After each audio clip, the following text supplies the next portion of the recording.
Hi friends, welcome back to my channel. Informative videos కోసం నా ఛానల్ను సబ్స్క్రైబ్ చేసుకోండి. కేంద్ర ప్రభుత్వం సామాన్యులకు షాక్ ఇవ్వనుంది. ప్రతి ఏడాది విద్యుత్ బిల్లులు పెరిగేలా కొత్త విధానానికి శ్రీకారం చుడుతోంది. ఇప్పటికే దేశంలో కరెంటు ఛార్జీలు పెరగడంతో సామాన్యులకు భారంగా మారుతుంది.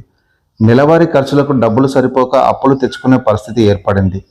భవిష్యత్తులో కరెంటు బిల్లులు మరింత పెరగనున్నాయి. కేంద్ర ప్రభుత్వం కొత్తగా జాతీయ విద్యుత్ విధానం 2026 తీసుకురాబోతోంది. ఈ ముసాయిదాను ఈ బడ్జెట్లో కేంద్రం ప్రవేశపెట్టేందుకు రెడీ అవుతోంది. విద్యుత్ రంగంలో పెద్ద మైలురాయిగా మారనున్న ఈ విధానంలో ఏ మార్పులు రానున్నాయో చూద్దాం. ఈ కొత్త ముసాయిదాలో ఇండెక్స్ లింక్డ్ టారిఫ్లను కేంద్రం ప్రతిపాదించింది. అంటే ద్రవ్యోల్బణం ఖర్చులతో విద్యుత్ ధరలను అనుసంధానించనుంది. దీనివల్ల ఖర్చులకు తగ్గట్లు విద్యుత్ ఛార్జీలు ప్రతి ఏడాది లేదా నిర్ణీత వ్యవధిలో పెరుగుతాయి. బొగ్గు ధరలు, విద్యుత్ ఉత్పత్తి ఖర్చు పెరగడం, డిస్కంల ఖర్చులు పెరగడం, విద్యుత్ రేటు తదనుగుణంగా పెరగడం వల్ల కరెంటు బిల్లులు పెరుగుతాయి. రాష్ట్రాల డిస్కంలు సకాలంలో ఛార్జీలను సవరించడంలో విఫలమైతే విద్యుత్ బిల్లు పెరిగే అవకాశం ఉంటుంది. విద్యుత్ సంస్థలు నష్టాల నుంచి బయటపడేందుకు, ఖర్చులను భరించేందుకు ఈ కొత్త విధానంలో మార్పులు తీసుకురానున్నారు.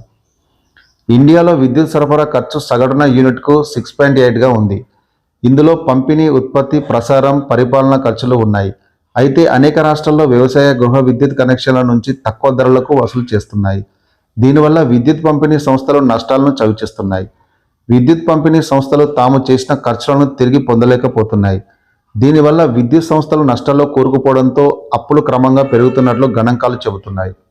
దీంతో పెరుగుతున్న ఖర్చు, వస్తున్న ఆదాయానికి సమతుల్యం చేసేందుకు ఇండెక్స్ లింక్డ్ టారిఫ్ విధానం అమలు చేసేందుకు కేంద్రం మొగ్గు చూపుతుంది. దీనివల్ల ఖర్చులు పెరిగే కొద్దీ టారిఫ్లను పెంచవచ్చు. విద్యుత్ ఉత్పత్తి, కొనుగోలు ఖర్చులు పెరిగితే ఆటోమేటిక్గా వినియోగదారులకు విద్యుత్ బిల్లు పెరుగుతాయి. ఇందుకోసం ప్రత్యేకంగా రాష్ట్ర ప్రభుత్వాల అనుమతి అవసరం లేదు. ఈ విధానం వల్ల నెల నెల విద్యుత్ బిల్లులో హెచ్చుతగ్గులు నమోదు కావచ్చు. ప్రస్తుతం ఈ విధానం ముసాయిదా దశలో ఉండగా ప్రభుత్వం అందరి సూచనలు కోరుతుంది.